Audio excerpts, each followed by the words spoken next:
से पतित पावन स्नान गुंडीचा एबेनी स्वयं लीलाजार स्नान गुंडीचा एबेनी स्वयं लीलाजार पतित उद्धार अर्थे प्रासाद बाहर। कवि सम्राट उपेन्द्र भंज तांकर काव्य लिखिले जे जगन्नाथ महाप्रभु पतित मानू उद्धार करने श्रीमंदिर को छाड़ी रथारूढ़ हुंती। दौलेश्य दौल गोविंदम चापेश्व मधुसूदनं रथित्वं वामन दृष्टा पुनर्जन्मं न विद्यते। आम मनर आज्ञा प्रश्न आसीबो जे समग्र ब्रह्मांडर मालिक जे समग्र ब्रह्मांड को तांकर गोटे लोमर मूल बांधि रखिबार शक्ति एवं सामर्थ्य रखिछंती से कौन मंदिर भितर रहीकि पतित मान उद्धार करि पारि नथान्ते। अरे जदि महाप्रभु श्रीमंदिर को छाड़ी रथारूढ़ हेले कुआडे गले ना तांको मां को घर को गला गया। समग्र जगत को जगन्नाथ शिक्षा देले रे मनीष जे जेमितिका लोकटा आज्ञा होंतु एमपी होंतु एमएलए होंतु आईएएस अफिसर होंतु डॉक्टर होंतु मुख्यमंत्री होंतु प्रधानमंत्री होंतु राष्ट्रपति होंतु डॉक्टर इंजीनियर प्रधानमंत्री जेड़े बड़ लोकटे होंतु जेड़े बड़ लोकटे होंतु जीवन रे निज मां को भूलनी निज गां को भूलनी निज कर्म क्षेत्र को आज्ञा भूलनी जोठी हमर एंतुड़ी शाल अछि।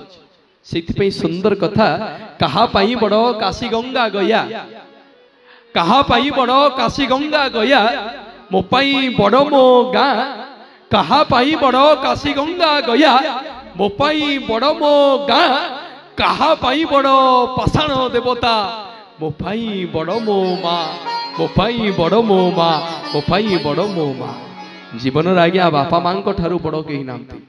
जीवन आज्ञा पिता माता ऋण एभली को पिला जन्म होनी जिते बापा मां ऋण सुझीब।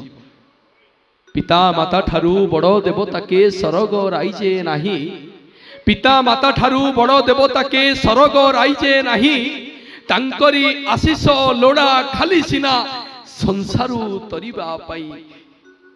ए भव संसारू तरिबा को केवल बापा मां आशीर्वाद लोड़ा। जेतेले बापा मां बंची थांती आज्ञा तांको आमे आड़ आखिरे भी पचारुना किंतु जेतेले से हमको छाड़ी के चली जांती सेतेले आमे बापा मां सानिध्य को लाभ करिया कुछ इच्छा करू कि सेतेले आमे हाथ रे आज्ञा किछि न थाए सब समय ईश्वर बही जाई थाए। जेउ दिन दुनिया रू मां चली जाए जेउ दिन दुनिया रू मां चली जाए दुनिया रो सब दुख मुंडे लदा हुए। जेउ दिन दुनिया रू मां चली जाए दुनिया रो सब दुख मुंडे लदा हुए। जेउ दिन दुनिया रू बापा चली जाए दुनिया रो सब सुख सिरी टूटी जाए से हूँ बापा मां आशीर्वाद।